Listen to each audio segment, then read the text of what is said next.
Hello gardeners!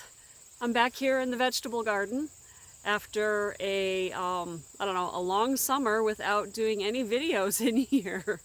I've just been so busy with other things and I just haven't had time to get in here and show you what's been going on. Just trying to keep up with everything has taken up all my time. But I've got a few minutes today, so I thought I would take you in and show you all that's changed. And let me tell you, this place looks completely different than the last time you saw it. If you notice behind me, that's probably the biggest difference. But let me show you what's going on. If you remember, a few months ago, we had row number 1 here was planted in garlic. Sue came in and planted garlic last fall, and it grew beautifully. And she harvested it a few weeks ago, and it was a bumper crop. She said she hadn't had garlic this good in a while. So we're very happy, and she's going to come back in the fall and plant again, probably in the back half of this row, to rotate the crop so that she's not planting in the same spot. But you can see some of the straw left from her mulch and some weeds that I need to mow. And yeah, we'll clean that up before winter and tarp this end of the row after she plants way back there. The next 2 rows, if you remember, were open. And as you can see, we've got a few things growing. I grew a whole bunch of sunflowers from seed. I had a bunch of packets of sunflowers, and I sowed them all. And so row number 2 has about 85 sunflowers in it. And row number 3, I had a couple of packets of Mexican sunflower seeds, and I grew a whole bunch of starts. Didn't really know where to put them, so I threw them in row number 3 because we had a friend of mine backed out of doing what she wanted to do in the garden. She just didn't have time, so she gave up her spot. So I filled it with Mexican sunflowers. And let me tell you, this is just insane. I'm going to take you down to the other side so we can look back and see what this looks like. Here we are at the far end of the garden. This is the southern end, looking down on the lower pasture.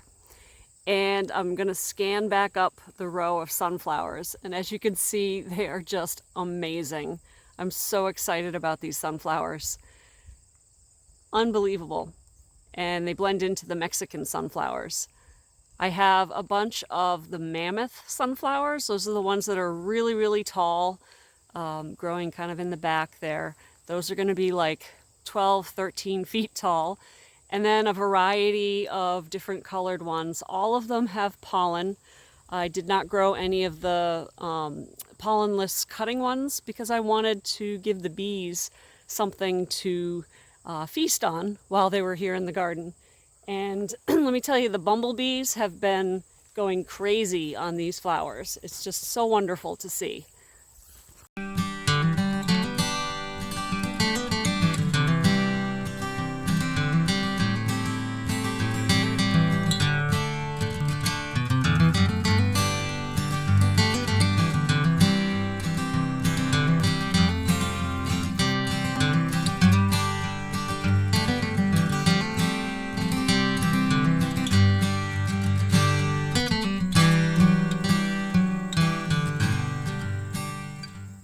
While I'm back here looking at the sunflowers, I have to show you this plant.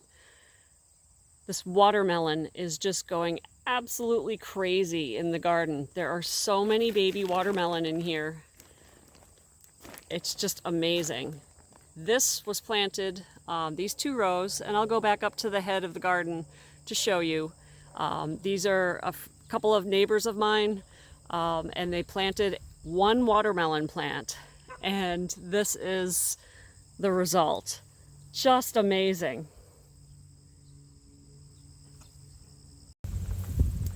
So I'm back here at the head of the garden, and the watermelon is growing in these 2 rows here, rows 3 and 4.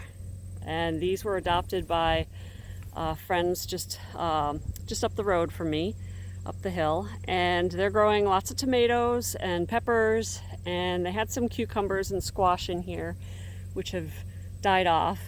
But their tomatoes have been really good, and I've seen a bunch of peppers on their plants, so they seem happy with their production. And of course they have that fabulous watermelon, so it's been a pretty good year for them.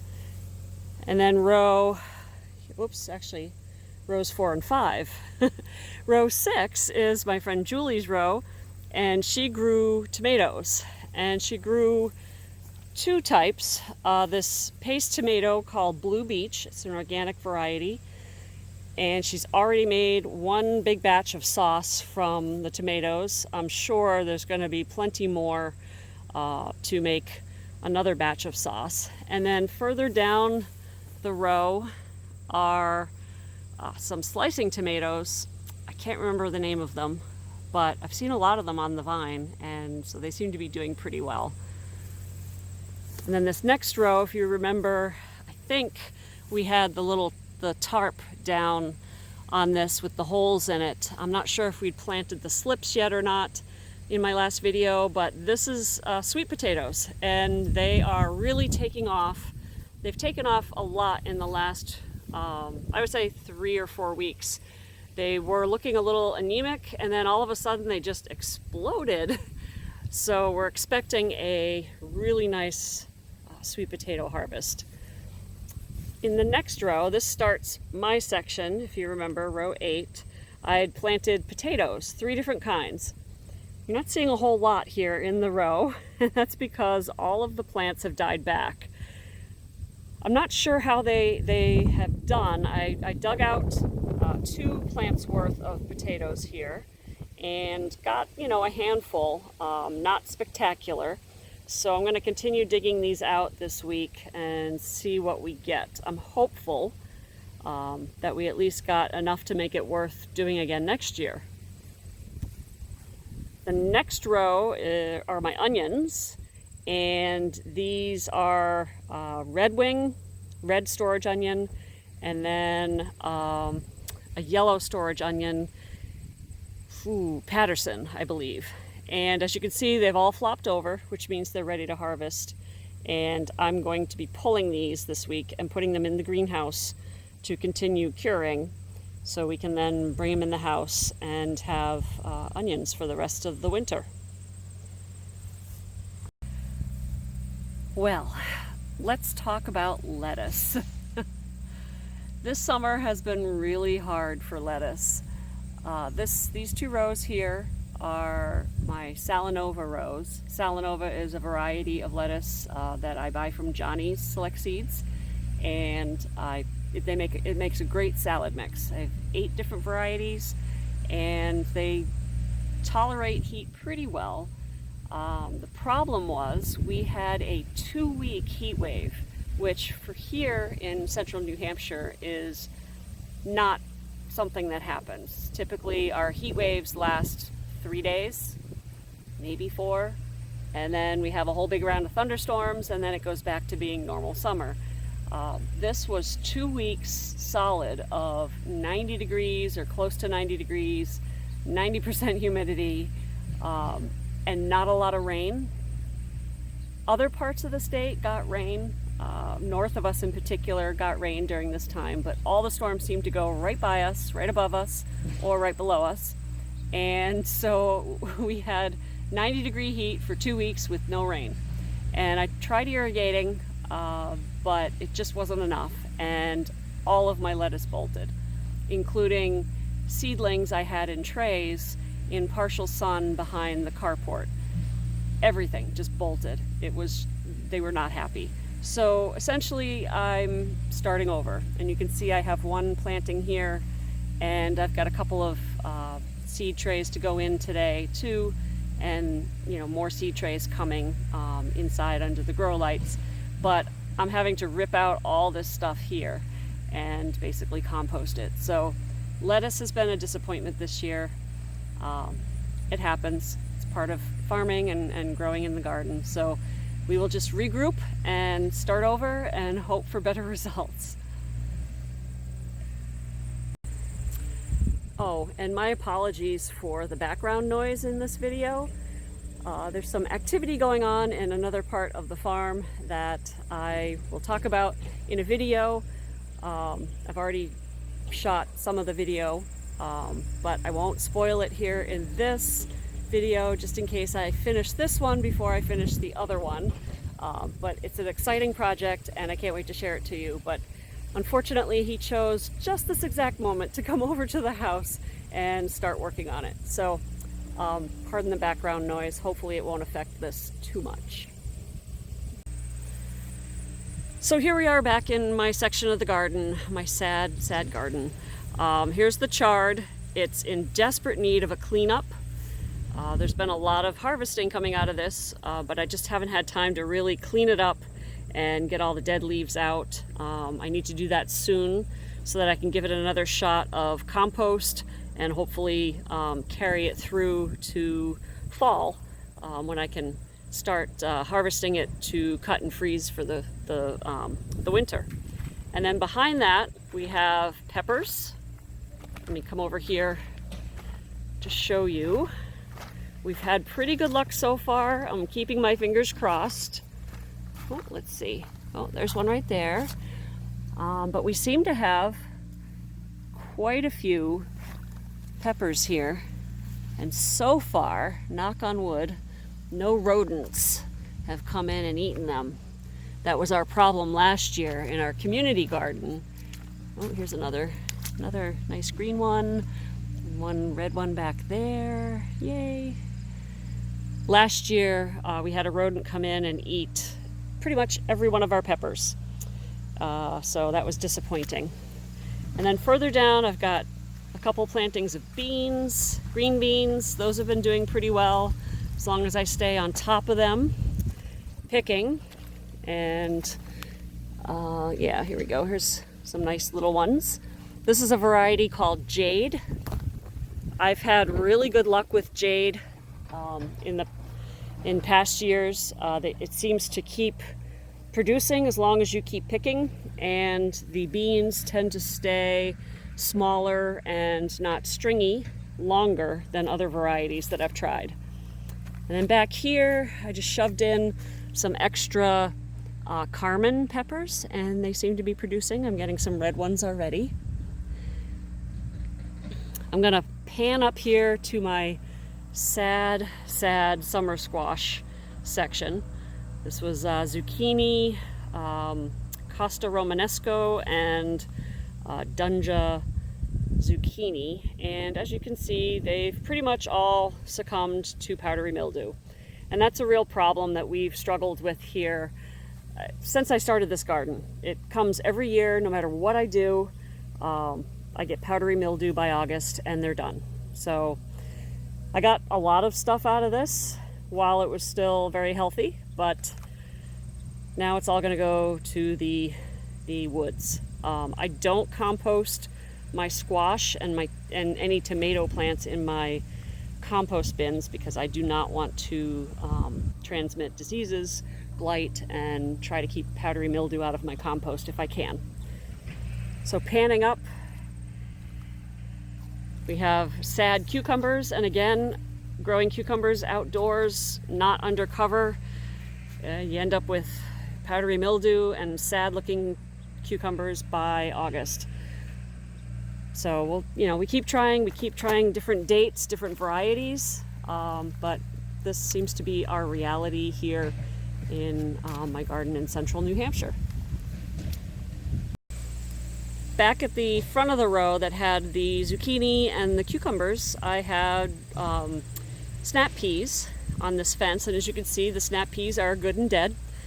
They produced really well, and we were able to pick a whole bunch, and then the heat wave killed them. Basically just fried them. They were not happy, and so there they sit. And I had some lettuces in the shade behind the peas, and those also bolted. And I'm trying to keep my soil covered whenever possible, so if I'm not immediately going to replant, I just leave the bolted and dead plants in place until I'm ready to plant, just so that the soil is not bare. The next row is my single carrot planting, and as you can see, I have to do some weeding in between the row in the aisleway. But these carrots actually look pretty good. It's a variety called Yaya, and those are early carrots. If I get them in the ground in May, I can usually harvest them by July, but I didn't get them in until later, and so here we are. Yeah, poor little carrots. All right, so now we are in the kale and broccoli section. This row here is the broccoli, cauliflower, and some cabbages toward the back. And then this row here are kale plants, both curly and Dino kale.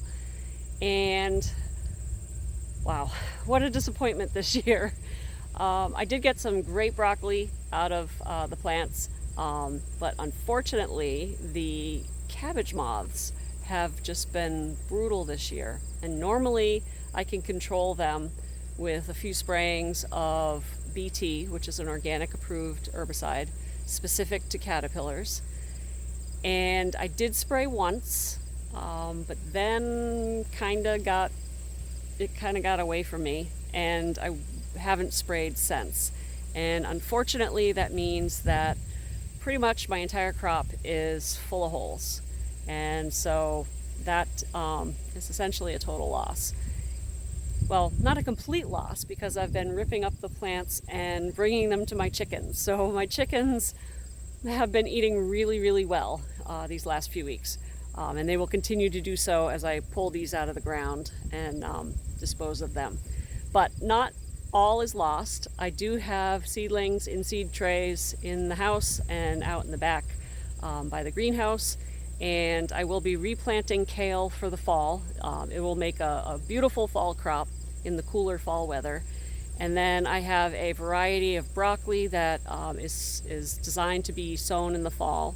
I do have some seedlings of that are coming along, and I will be putting them in the garden as well, and hoping that I can get a good fall crop. Moving over, you'll see a big sea of black tarp where my arugula and mixed greens used to be. I had different beds in different successions of mixed greens and arugula that I was growing specifically for sale at our store up in the center of town. Now, in the past, when I grew these, I also had a farmer's market in which to sell them, and the farmer's market accounted for probably 75% of my sales of these two greens, and then the store in town would be another maybe 25%. When I decided to grow just for the store, I figured, oh well, you know, it's a smaller amount, it won't be that big a deal, it'll be worth it. And it turns out that it really wasn't.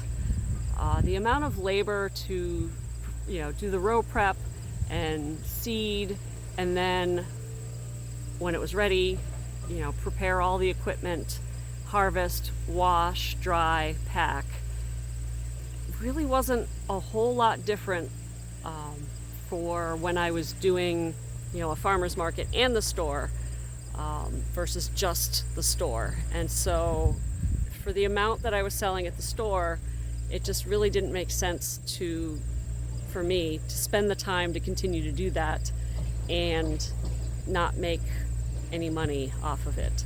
So I elected to just, after the last harvest that I had sown was picked and bagged and sent to the store, I just tarped the rows, and that's where they've been for probably about a month and a half now. So the good news is the rows will be nice and clean underneath, no weeds, and all of the growth from the stubs and stems of the arugula and mixed greens will have composted really nicely into the soil. So these should be nice and clean for next year. The final two rows in my market garden are the perennial rows that I've been working on to try to create so that these become permanent plantings and they don't become part of the rotation of the garden. And it's gone pretty well. The rhubarb has just taken off. I have no worries whatsoever about the rhubarb. It's like a jungle in there. It looks great. The asparagus, however, started off great and actually doesn't look too bad here right now. We've had some regrowth. I came out here probably about a month ago, and these were absolutely infested with asparagus beetle. It's the first time I've ever had asparagus beetle on my asparagus. Don't know what changed. You can see, you know, these stems here were just decimated. And it's you know, an easy way to lose your asparagus because it kills all the greenery that it needs to recharge the root systems for future harvests. So I picked off as many as I could, and then I did spray with an organic approved insecticide, and it seems to have limited the damage. So I'm encouraged, I'm hopeful that next year we will have, oh, there's Susie, who's bothered by the noise of the excavator, so she's come to say hi. Hello, Miss Susie. You come to say hi? Yeah, there's a good girl. There's my good girl. Yeah. Oh, my doggy. Good girl. Yeah. So yeah, so the asparagus is looking better. I have to continue to weed and compost this area. So behind the rhubarb, I'm trying a couple of things. This is lavage, which I had planted up in the herb garden, if you remember from a previous video, a couple of them. And I had extra seedlings, and not wanting to throw away anything, I just stuffed them in here. And so they seem to have decided they're going to take off now. They didn't do much for a while, but now they're starting to really kind of kick into gear. And then, many of you will recognize this, I'm sure, is my comfrey patch. Now, these plants I took out of the pasture where I had stuffed them after a friend of mine gave me a few cuttings, and they literally stayed about this big for a year. They did absolutely nothing. And then I dug them out and I put them here. And this is like 1 month's worth of growth. I'm probably going to regret putting them here. I hope not. But they are just beautiful, and I can't wait to make compost tea, you know, comfrey tea with them, and cut them down and feed them to my chickens. So I'm excited about it. I'll probably have plenty to give away too, because I'm sure I'm going to have to thin these out at some point, but I'm very excited about them. And then the last section of my perennial rows are tarp versus weed. And I haven't weeded the right-hand side in a little while, as you can see. I need to do that soon. But I'm going to put some horseradish in here that I transferred out, or will transfer out from a little bed outside of the garden, and put that in here, put a couple pieces in here, and that will completely take over this corner and run amok, but that's okay because I'm not going to do anything with this corner anyway. So one problem I'm having to battle this year in the garden, the vegetable garden, and actually in a few spots around the vegetable garden, is something called Carolina horse nettle, which is this stuff. Horse nettle is the bane of all farmers with pasture in North America, particularly the eastern part, and it is part of the Solanaceae family.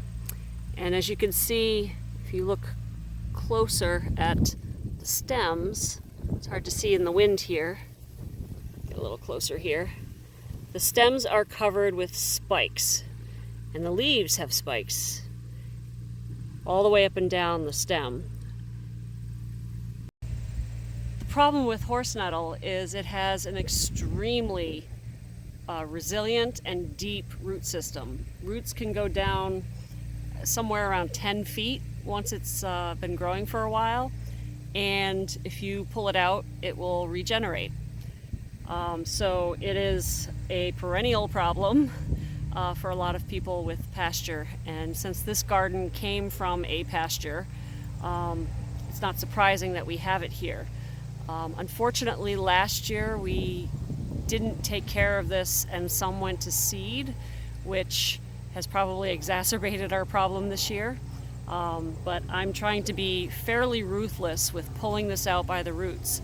And I read somewhere that if you pull it out by the roots, there's a plane going over right now. If you pull it out by the roots and or mow it when it's in flower like this, it actually does more damage to weaken the roots than if you mow it when it's younger and before it's flowered. So we just mowed a big patch of it that was in flower, so hopefully that will do some damage. And then here in the garden, I've been pulling it out, trying to get a chunk of the root every time I pull one of these out. But most of them are in flower right now because they're in a panic trying to set seed. And yeah, so one of the many things we battle here on the farm. So yeah, we'll continue to battle this horse nettle, trying to not spray, trying to do it with just manually pulling it out. But there may come a time that we might have to spray. The problem is, actually, I read that a lot of this has become resistant to some of the major herbicides like dicamba and Roundup, which we really don't want to use here, but they may be ineffective anyway. So I think for now we're going to try to do our best to mow and pull as much as we can and try to keep this under control. So that's the vegetable garden update. It's been a challenging year, but it's funny. It always is a challenging year in some way. Nature has a way of throwing curveballs at you despite your best laid plans, and this year was no exception. I'm not discouraged though.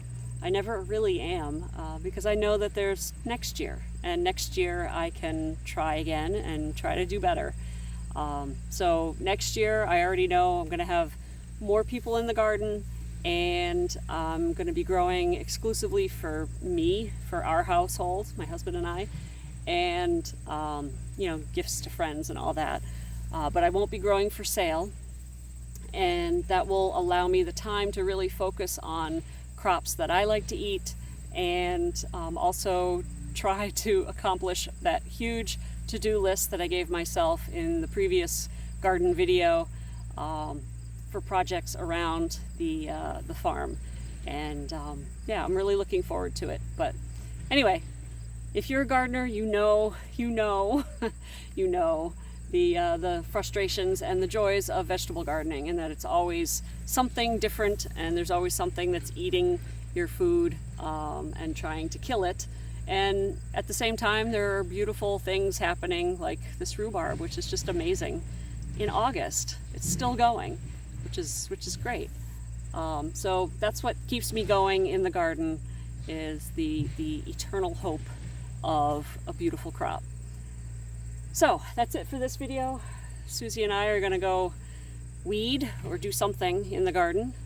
Yeah, good doggy, yes you are. And we'll see you in the next video. Thanks for watching. Bye.